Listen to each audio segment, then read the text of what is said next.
Hi friends, welcome back to my channel. మీరు కనుక నా ఛానల్ ఫస్ట్ టైం చూస్తున్నారా అయితే సబ్స్క్రైబ్ చేసుకోండి. అలాగే పక్కనే ఉన్న బెల్ ఐకాన్ని క్లిక్ చేసేయండి ఫ్రెండ్స్. ఈరోజైతే సూపర్గా ఉంటుంది ఫ్రెండ్స్. ఎపిసోడ్ ఎక్కడ కూడా స్కిప్ చేయకుండా మొత్తం చూడండి, అప్పుడే మీరు ఎంజాయ్ చేయగలుగుతారు. నచ్చినట్లయితే ఒక చిన్న లైక్ ఇచ్చి ఎంకరేజ్ చేసేయండి ఫ్రెండ్స్. ఇక ఎపిసోడ్లోకి అయితే వెళ్ళిపోదాం. ఇక ఎపిసోడ్ స్టార్ట్ అవగానే మొత్తానికైతే రాజ్ గురించి మీడియా వాళ్ళని పిలిపించి మీడియా వాళ్ళతో పరువు నష్టం జరిపించమని చెప్పినట్టుగా తెలిసిపోతుంది కావ్యకి.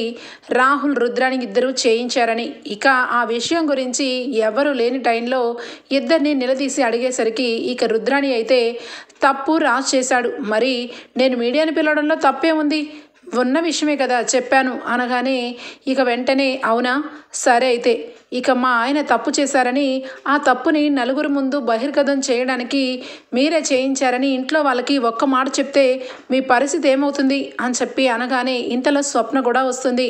ఏమవుతుంది, ఇద్దరిని కలిసి బయటికి నెట్టేస్తారు అని చెప్పి అనడంతో ఇక రాహుల్ వెంటనే కూడా కాంప్రమైజ్కి వస్తాడు.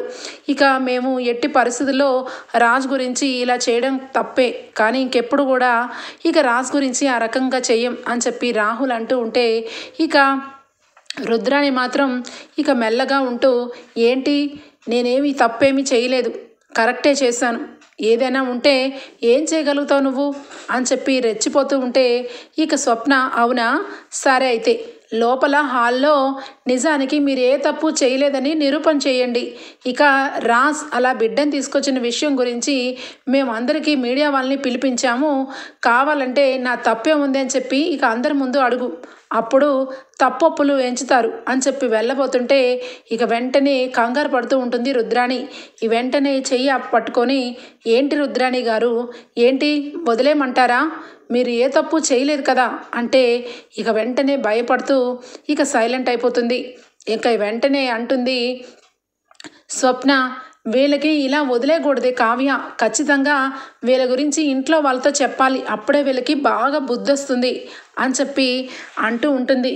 ఇక వెంటనే ఇక రుద్రాణి అయితే ఏదో తప్పు జరిగింది, ఇంకెప్పుడు కూడా ఇక చెయ్యం ఇలాగా అని చెప్పి అనుకుంటూ ఉంటే ఇంకొకసారి ఎప్పుడైనా కూడా ఇది రిపీట్ అయితే మాత్రం నేను అస్సలు ఊరుకోను రుద్రాణి గారు అని చెప్పి ఇక కావ్య అక్కడి నుంచి వెళ్ళిపోగానే ఇక స్వప్న ఏంటి నీ పొగరు, నన్ను ఇంట్లో నుంచి మా అమ్మని ఇంట్లో నుంచి పంపించేస్తే నువ్వు కూడా మాతో ఇంట్లో నుంచి బయటకు రావాల్సిందే అని చెప్పి అనగానే అవునా, నేనెందుకు మీతో పాటు వస్తాను, నాకు తాతయ్య గారు ఎంతో ఆస్తిని రాసిచ్చారు, ఆ ఆస్తితో నేను హ్యాపీగా గడిపేస్తాను, ఇక మీ ఇద్దరే రోడ్ల మీద ముష్టెత్తుకొని బతకాలి అని చెప్పి అక్కడి నుంచి వెళ్ళిపోతుంది. మమ్మీ నిజంగానే దీని ఆస్తిని కొట్టడంలో కొంచెం కూడా తప్పులేదు మమ్మీ, ఎంత పొగరుగా మాట్లాడుతుందో చూసావు కదా అనగానే లేదురా, నాకు చాలా అవమానం జరిగింది, ఆ కావ్య నిన్ను వదిలేస్తున్నాను ఈసారికి అని చెప్పి నన్ను వార్నింగ్ ఇచ్చి వెళ్ళింది, నాకు కడుపు రగిలిపోతుంది, ఖచ్చితంగా ఏదో ఒకటి చెయ్యాలి అని చెప్పి ఇక లోపలికి వెళ్ళిపోగానే అమ్మ బాబోయ్, మమ్మీకి వచ్చిన మంటకి ఎవరినో తగలబెట్టేసేలాగే ఉంది అని చెప్పి రాహుల్ అనుకుంటాడు. ఇక ఇంతలో రుద్రాని వెళ్తూ ఉంటే మరొక పక్క అనామిక ఏడుస్తూ బాధపడుతూ ఉంటుంది. ఇక అది గమనించిన అనామిక అమ్మయ్య, దీన్ని పాములాగా వాడుకొని ఈ ఇంట్లో ఎలాంటి అగ్ని పుట్టిస్తానో చూడండి అని చెప్పి లోపలికి వెళ్తుంది. అనామికను చూసి ఏంటి అనామిక ఎందుకు ఏడుస్తున్నావు, అయినా ఎప్పుడు ఏడవడమేనా నీ పని, నువ్వు అవతలని ఏ విధంగా ఏడిపించాలన్నది ఆలోచించవా అని చెప్పనగానే మీకు తెలియకపోతే ఎన్నైనా మాట్లాడతారు అని చెప్పనగానే తెలియకపోవడం ఏంటి, గుళ్ళో నిన్ను కళ్యాణ్ కొట్టాడు, అది మొత్తం నేను చూశాను అనగానే మరి అంతా తెలిసి కూడా నన్ను హేళన చేస్తారేంటి అనగానే అవును, మరి జరిగిన దాని గురించి కరెక్ట్గా ఆలోచించకుండా ఏడుస్తూ ఉంటే ఏమొస్తుంది, ఎప్పుడైనా మిడిల్ క్లాస్ వాళ్ళకి ఖచ్చితంగా మానం విషయంలో వాళ్ళు ప్రాణం కంటే ఎక్కువగా ఆలోచిస్తారు, అలాంటప్పుడు నువ్వు ఆ అప్పుని మానం మీద కొట్టు దెబ్బ ఖచ్చితంగా తిన్నగా దారిలోకి వస్తాడు కళ్యాణ్, లేదంటే నువ్వు ఇలాగే ఏడ్చుకుంటూ మూల కూర్చోవడమే, లేదంటే రాజ్ చూసావా ఇంటికి ఏకంగా ఒక బిడ్డను తీసుకుని వచ్చాడు, అలాగే కళ్యాణ్ అప్పుని పెళ్లి చేసుకుని ఇక కాపురం పెట్టినా పెడతాడు అని చెప్పి రెచ్చగొడుతుంది అనామిక. ఆ మాటలకి సారీ రుద్రాణి, ఆ మాటలకి అర్థమైంది ఆంటీ, ఖచ్చితంగా ఇక అప్పుని నేను ఎలా దెబ్బ కొడతానో చూడండి, కానీ ఏం చేయమంటారు అనగానే, నువ్వు ఫస్ట్ అప్పుని పోలీసులకు పంపించి అరెస్ట్ చేయించి సెల్లో వేయించు, తర్వాత కళ్యాణ్ కూడా నిన్ను కొట్టాడని ఇక కేసు పెట్టు, ఖచ్చితంగా ఇద్దరిని లాకప్లో ఒక రోజంతా ఉంచితే అప్పుడు తిన్నగా దారిలోకి వస్తారు ఇద్దరు కూడా. అప్పుడు అప్పు జీవితంలో కళ్యాణ్ మొహం చూడలేదు. ఇక కళ్యాణ్ కూడా నువ్వు పోలీస్ స్టేషన్లో కేసు పెడితే పరువుకి మర్యాదకి ఇక బ్రతుకుతూ ఉంటారు కాబట్టి ఖచ్చితంగా అప్పు మొహం చూడడు. అప్పుడు హ్యాపీగా నీ భర్త నీ చుట్టూనే తిరుగుతాడు. ఏమంటావు అని చెప్పి ప్లాన్ చెప్తుంది. అయ్యో ఆంటీ, మీరు చెప్పిన ప్లాను అక్షరాల నిజం. నిజానికి నాకెందుకని ఈ ఆలోచన రాలేదు. ఖచ్చితంగా నేను ఇదే అమలు పరుస్తాను అని చెప్పి ఇక వెంటనే కళ్ళు నీళ్ళు తుడుచుకొని ఇక ప్లాన్ ప్రకారంగానే ఇక ఫస్ట్ అప్పుని అరెస్ట్ చేయించాలని నిశ్చయించుకుంటుంది. పొద్దున్నే లేచి అందరూ కూడా ఎవరి పనుల్లో వాళ్ళు ఉంటే రుద్రాణి ఇక గమనిస్తుంది. ఏంటి అనామిక కిందికి రాలేదు అని చెప్పి గమనిస్తూ, ఎక్కడున్నావు అనామిక అని చెప్పి ఫోన్ చేస్తుంది. ఇంకెక్కడ ఆంటీ, పోలీస్ స్టేషన్కి వచ్చాను కంప్లైంట్ ఇద్దామని అనగానే, హబ్బా నేను చెప్పిన మాటని ఎంత తూచా తప్పకుండా పాటిస్తున్నావు అనామిక, నిజంగా నిన్ను చూస్తుంటే చాలా ముచ్చటేస్తుంది. మంచి పని చేసావు. ఫస్ట్ ఆ అప్పు దగ్గర నుంచి తర్వాత ఇంటికి తీసుకొనిరా పోలీసుల్ని, వీళ్ళ పరువు మర్యాద మొత్తం కూడా మంట కలిసిపోవాలి అని చెప్పి ఇక రుద్రాణి ఫోన్ పెట్టేస్తుంది. ఇక వెంటనే ఇక పోలీస్ స్టేషన్కి వెళ్ళిన అనామిక కంప్లైంట్ రేస్ చేస్తుంది.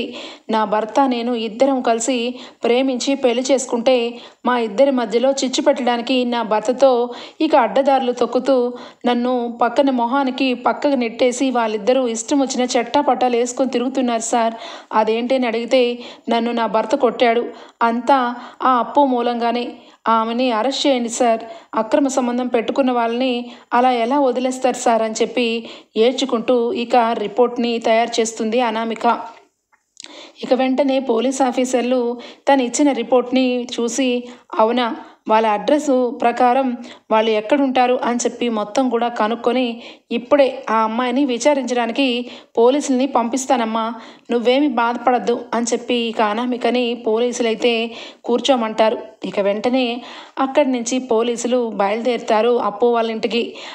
అప్పటికే ఇక అప్పుని అంటూ ఉంటుంది ఇక కనకం, అప్పు నీ విషయంలో నాకు ఎప్పుడు కూడా ఒకటే బాధగా ఉందే, ఎంతో కష్టపడి ఎంతో విధంగా పోలీస్ ట్రైనింగ్ చేశావు, అన్నీ చేశావు, చివరి ఆఖరికి మళ్ళా మామూలుగానే పిజ్జా డెలివరీలే ఇచ్చుకుంటున్నావు, ఏంటి ఇదంతా? ఇక ఖచ్చితంగా పెళ్ళన్నా చేసుకోవాలి, లేదంటే జాబనన్నా ఇక మానేసి ఇంట్లో పనన్నా సహాయం చేస్తూ కూర్చో. ఇలా మగరాయిల్లాగా ఎంతకాలం నువ్వు ఇలా పిజ్జా డెలివరీలు చేసుకుంటూ ఉంటావు? నీకు కూడా వయసు వచ్చింది, పెళ్లి సంబంధాలు బాగానే వస్తున్నాయి, ఇక పెళ్లి చేసుకొని సంతోషంగా సుఖంగా ఉండు అని చెప్పి అంటూ ఉంటే, అది కాదమ్మా, పెళ్ళెందుకమ్మా అప్పుడే నాకు అని చెప్పి అంటూ ఉంటే, నీ మొహం, పెళ్ళి జరగాల్సిన వయసులోనే జరగాలి అని చెప్పి మామూలుగానే ఉంటూ భోజనం పెడుతూ ఉంటుంది అప్పుకి. ఇక అప్పుడే ఇక పోలీసులు లోపలికి వస్తారు. వాళ్ళందరినీ చూసి ఒక్కసారిగా షాక్ అయిపోతుంది ఇక కనకం, అలాగే అప్పు.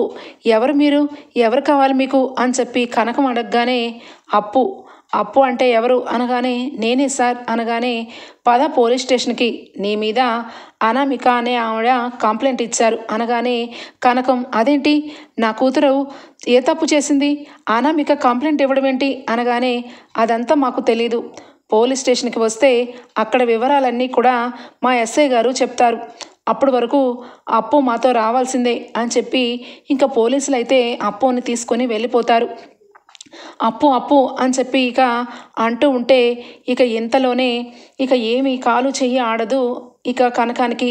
వెంటనే ఏమయ్యా అని చెప్పి లోపలికి వెళ్ళేసరికి, ఈయన ఎక్కడికి వెళ్ళారు, ఫోన్ ఇక్కడే పెట్టేసి వెళ్ళారు, ఇక హోల్సేల్గా బొమ్మల గురించి మాట్లాడడానికి వెళ్ళారు, ఖచ్చితంగా ఇప్పుడప్పుడే రారు, ఇప్పుడు ఏం చెయ్యాలి, అయినా అనామిక నా కూతురు మీద కేసు పెట్టడం ఏంటి అని చెప్పి ఇక వెంటనే కావ్యకే ఫోన్ చెయ్యాలి, అసలు ఏం జరిగిందో ఏంటో అని చెప్పి కావ్యకి ఫోన్ చేస్తుంది ఇక కనకం ఫోన్ చేసేసరికి, ఏంటమ్మా అని చెప్పి ఫోన్ లిఫ్ట్ చేస్తుంది కావ్య. అమ్మ కావ్య, ఇంట్లో ఏం జరిగిందో ఏమో నాకు తెలియదు. నీ చెల్లి అప్పుని ఇప్పుడే పోలీసులు వచ్చి అరెస్ట్ చేసుకొని తీసుకుని వెళ్ళారు. ఏమని అడిగితే అనామిక అన్న ఆవిడ కంప్లైంట్ పెట్టిందని చెప్పారు. ఏం జరిగిందో ఏమోనమ్మా. ఇక అప్పునైతే పోలీసులు తీసుకెళ్లారు. నాకెందుకో చాలా భయం వేస్తుంది. నేను పోలీస్ స్టేషన్కి వెళ్తున్నాను. నువ్వు ఇంట్లో నుంచి ఇక ఇంట్లో ఏం గొడవలు జరిగినాయో ఏమో వచ్చి పోలీస్ స్టేషన్కి వచ్చి ఏదో ఒకటి చెప్పవే అని చెప్పి ఫోన్ పెట్టేస్తుంది ఇక కనకం. ఇక ఒక్కసారిగా షాక్ అయిపోతుంది కావ్య. అప్పుని పోలీసులు అరెస్ట్ చేయడమా, అది కూడా అనామికానా అని చెప్పి వెంటనే ఇక హాల్లో అందరూ ఉంటే టీలు తీసుకొని వస్తూ ఇక ఫోన్ కాల్ విన్న కావ్య షాక్ అయిపోతూ కవిగారు అని చెప్పి పిలుస్తుంది.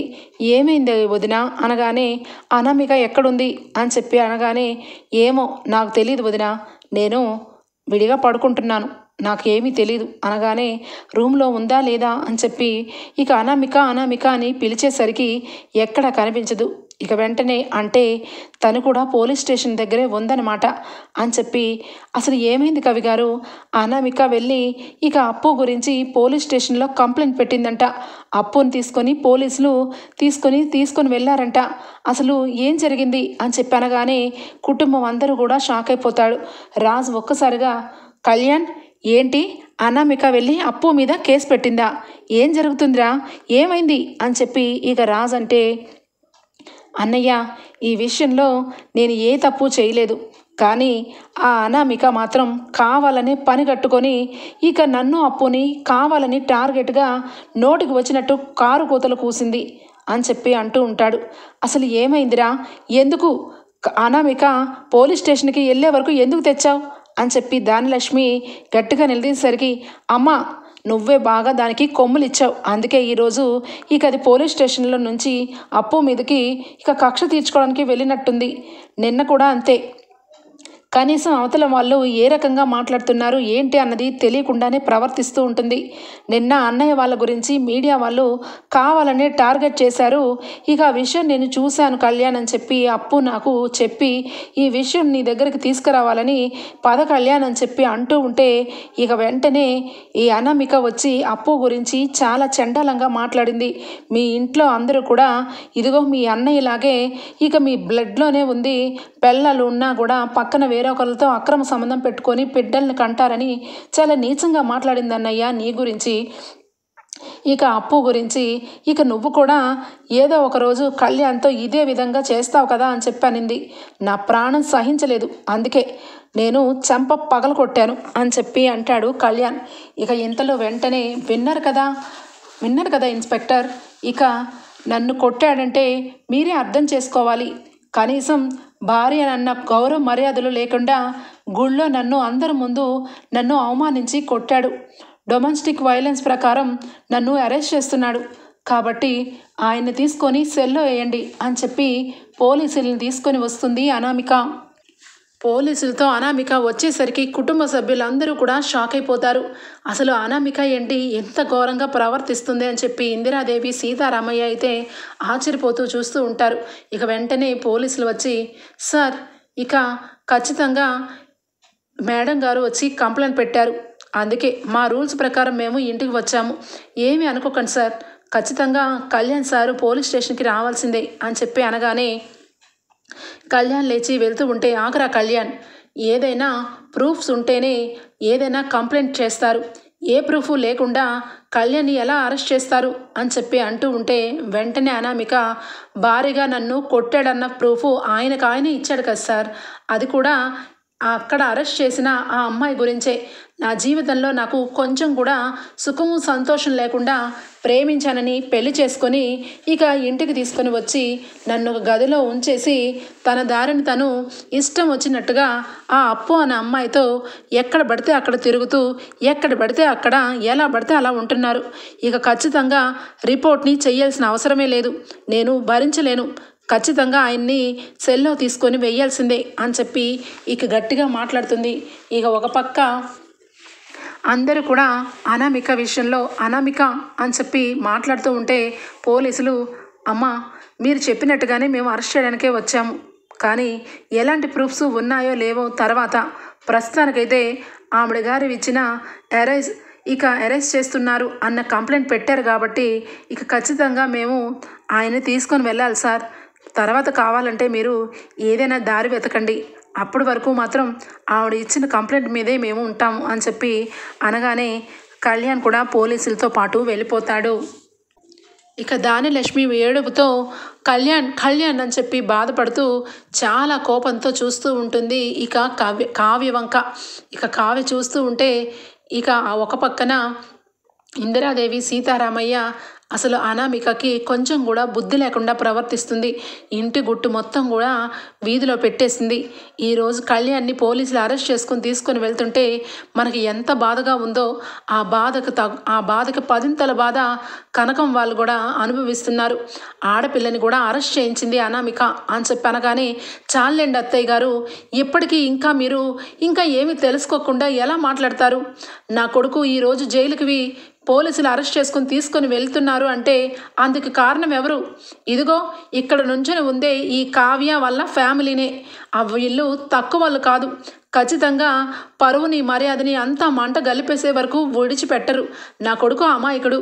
నా కొడుకు అప్పుని ఒక ఫ్రెండ్గా చూస్తే ఆవిడ మాత్రం నా కొడుకుని బొట్లో వేసుకొని నా కొడుకుతో ఏదో రకంగా అక్రమ సంబంధం పెట్టుకోవాలని చూస్తుంది. ఇటు నా కోడలు పెళ్లి చేసుకొని వచ్చినప్పటి నుంచి నా కోడలు మొహం చూడనివ్వకుండా చేసింది. అందుకే అనామికకి బాధ కలిగి చివరికి పోలీస్ స్టేషన్ వరకు వెళ్ళి అక్కడ కంప్లైంట్ పెట్టింది అని చెప్పి అడ్డుగోలుగా మాట్లాడుతూ ఉంటుంది ధాన్యలక్ష్మి. ఏంటి ఎట్నుంచి ఎటొచ్చినా మా ఫ్యామిలీ జోలికి ఎందుకు వస్తున్నారు? అయినా మిమ్మల్ని చూస్తుంటే నాకు చాలా మంటగా ఉంది. కానీ మీరు మీ సమస్యలు నాకెందుకు? అయినా మా అక్క గురించి మా చెల్లెల గురించి నోటుకొచ్చినట్టుగా మాట్లాడితే మాత్రం నేను పెద్దవారని కూడా చూసుకోను.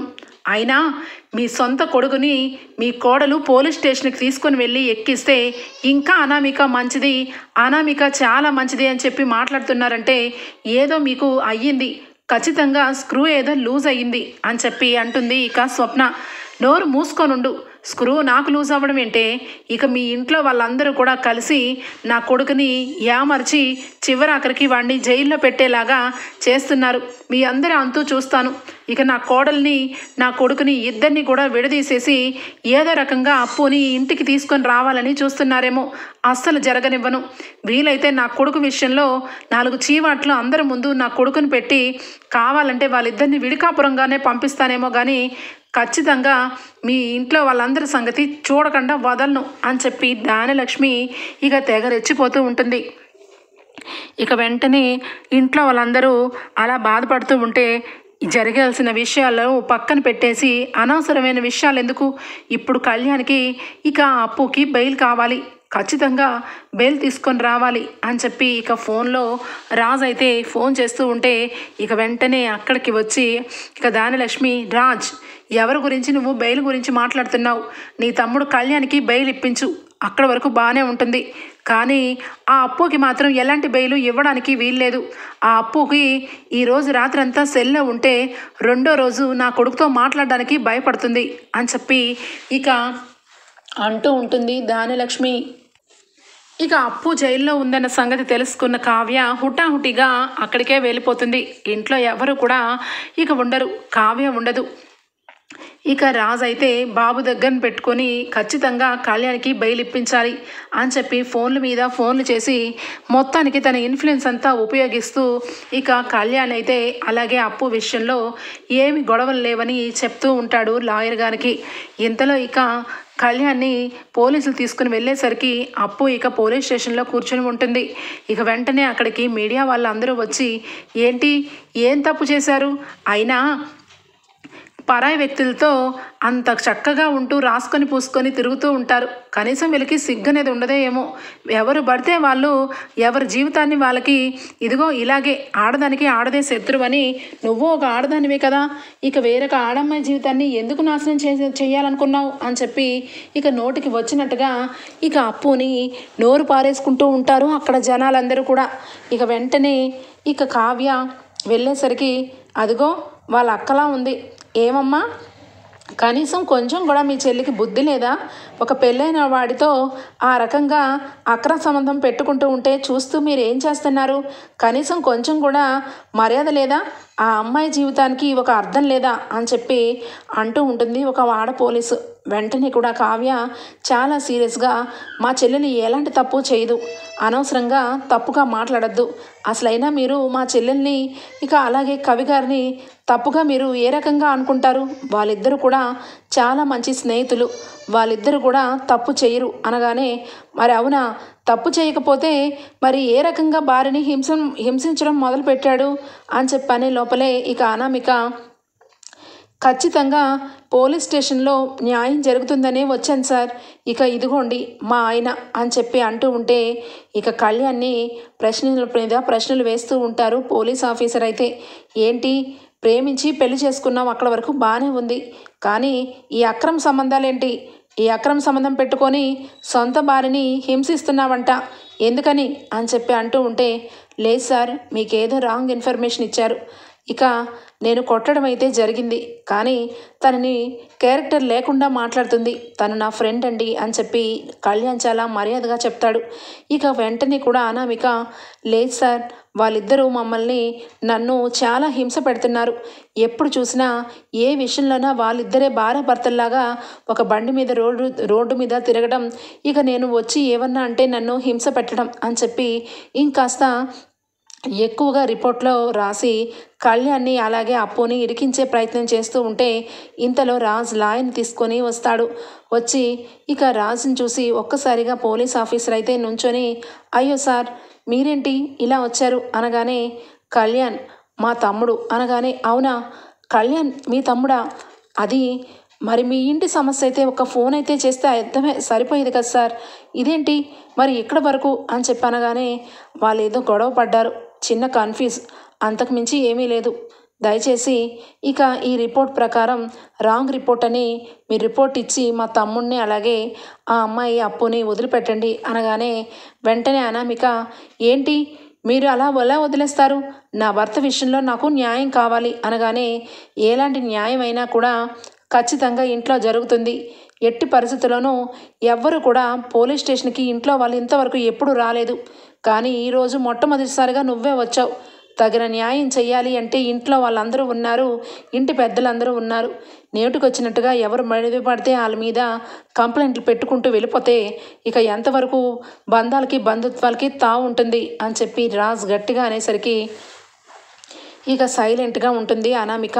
ఇక వెంటనే పోలీసులు ఇక లాయర్ గారు కూడా, లేదమ్మా, వీళ్ళిద్దరూ కూడా ఫ్రెండ్స్ అని క్లియర్ అండ్ కట్గా అర్థమవుతుంది, వాళ్ళు ఎక్కడ కూడా అసభ్యకరంగా లేరు, అలాగా ఉంటే ఖచ్చితంగా రిపోర్ట్ తీసుకొని ఖచ్చితంగా మీరు అన్నట్టుగానే వాళ్ళిద్దరిని సెల్లో పెడతాం, కానీ వాళ్ళిద్దరూ మంచి ఫ్రెండ్స్ అని సంగతి క్లియర్గా తెలుస్తుంది అని చెప్పి అక్కడ ఇక అనామిక విషయాన్ని కొట్టి పడేస్తారు పోలీసులు.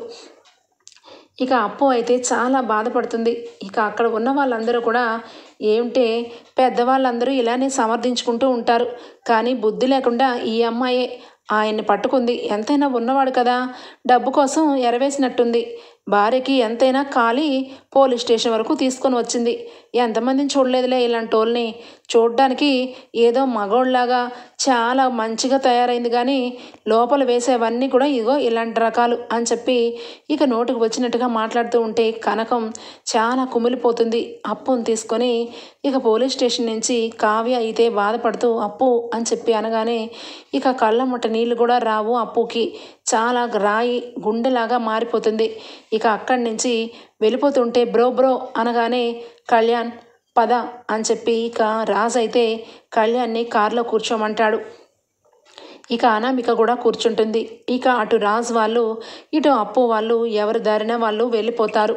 ఇక ఇంటికి వెళ్ళిన అనామికను చూసి చాలా సీరియస్గా కళ్యాణ్ అయితే మనసులో ఒక నిర్ణయానికైతే వచ్చేస్తాడు.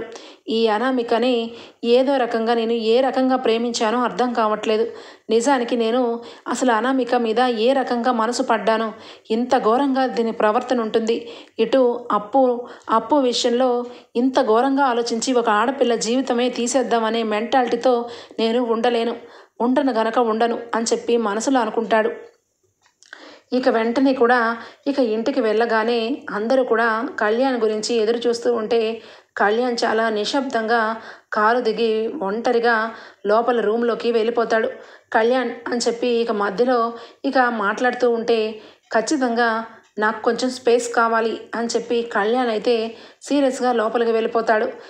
ఇంటికి వచ్చిన అనామిక వంక కుటుంబ సభ్యులందరూ చూస్తూ ఉంటే ఏంటి మీరందరూ కూడా నేను కళ్యాణ్ని పోలీస్ స్టేషన్లో పెట్టించడమే చూస్తున్నారు, కానీ నాకు జరిగిన అన్యాయం గురించి ఎవరు గుర్తించట్లేదు.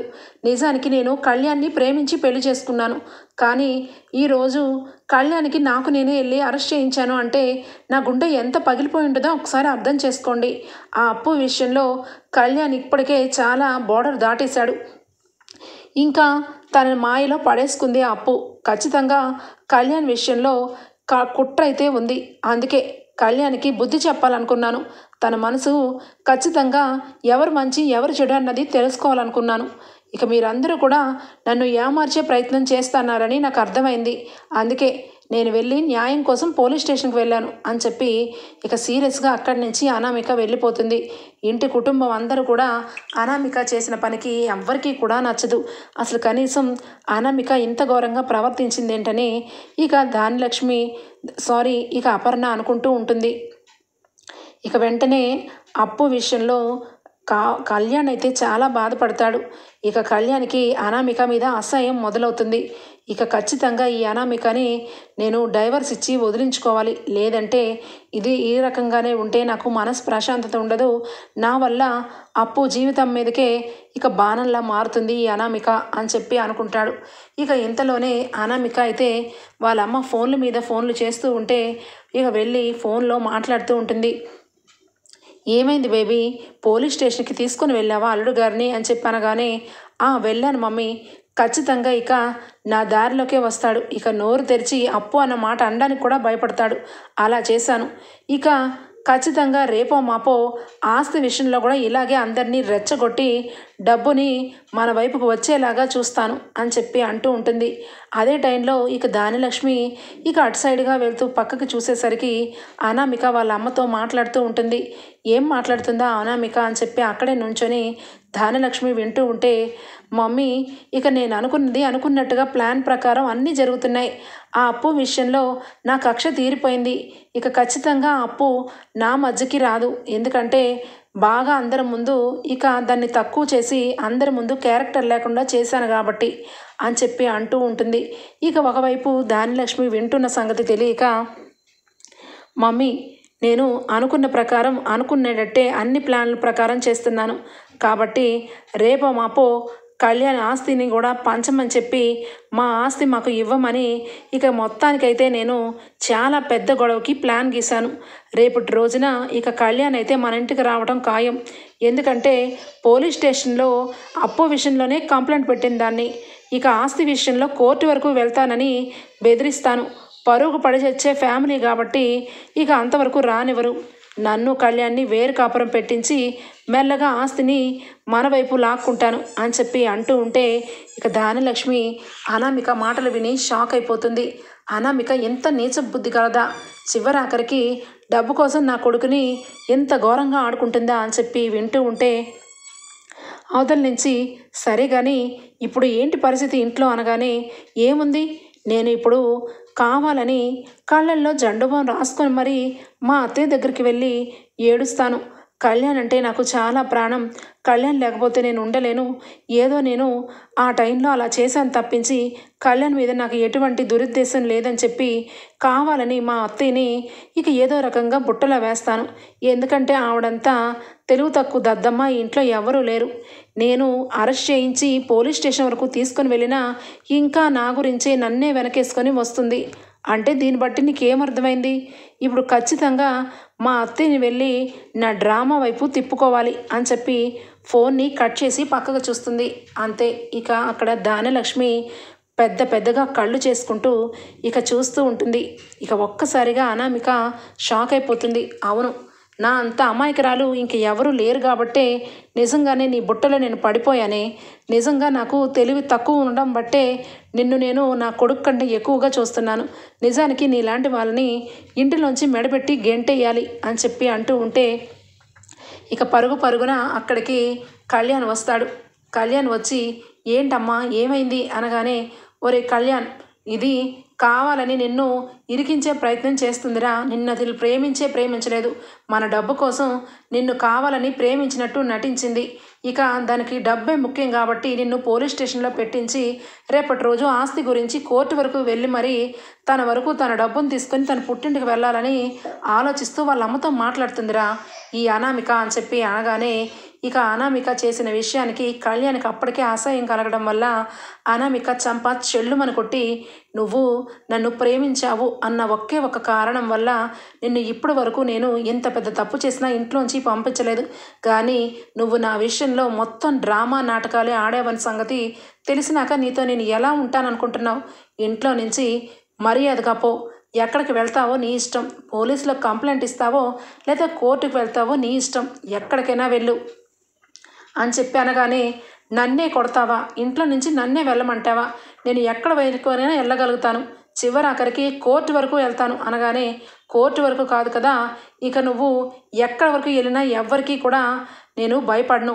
ఎందుకంటే నువ్వు నన్ను కావాలని మోసం చేసి పెళ్లి చేసుకున్నావని నా దగ్గర ప్రూఫ్స్ ఉన్నాయి. అవన్నీ కూడా నేను బయటకు తీసి అందరి ముందు పెట్టి చూపిస్తాను. నువ్వు నన్ను ఆస్తి కోసమే చేసుకున్నావని మీ అమ్మతో ఫోన్ మాట్లాడిన కాల్ రికార్డ్స్ అన్నీ కూడా నా దగ్గర ఉన్నాయి అని చెప్పి కళ్యాణ్ అనగానే ఒక్కసారిగా షాక్ అయిపోతుంది అనామిక. ఏంటి, ఏం మాట్లాడుతున్నావు అనగానే, ఏం మాట్లాడుతున్నానా? నువ్వు నా వెనకాల ఎంత గోతులు తవ్వావో, నన్ను పెళ్లి చేసుకొని ఏ రకంగా డబ్బును తీసుకొని మీ ఇంట్లో వాళ్ళకి గుమ్మరిద్దామనుకున్నావో ఇదంతా నాకు తెలుసు. కానీ ఏ రోజు నేను బయటపడలేదు. కానీ ఎప్పుడైతే నువ్వు నన్ను అప్పుని అక్రమ సంబంధం అంటకట్టి పోలీస్ స్టేషన్ వరకు పరువును తీసుకొని వెళ్ళావో అప్పుడే డిసైడ్ అయ్యా, ఖచ్చితంగా నిన్ను నేను డైవర్స్ ఇచ్చి నిన్ను ఇంట్లో నుంచి పంపించేయాలని. నువ్వు ఏ రోజైతే అప్పు మీద నా మీద ఇంత పెద్ద నింద వేశావో నీకు దిమ్మ తిరిగిపోయేలాగా అప్పునే పెళ్లి చేసుకుని ఇంటికి కోడలుగా తీసుకొని వస్తావు. ఏం చేసుకుంటావో చేసుకో అని చెప్పి ఇక అక్కడి నుంచి అనామికకి వార్నింగ్ ఇచ్చి వెళ్ళిపోతాడు కళ్యాణ్. ఓకే ఫ్రెండ్స్, ఎపిసోడ్ అయితే ఇంతటితో ఎండ్ అయిపోతుంది. రేపటి ఎపిసోడ్లో కలుద్దాం ఫ్రెండ్స్. అంతవరకు bye, take care, thank you for watching.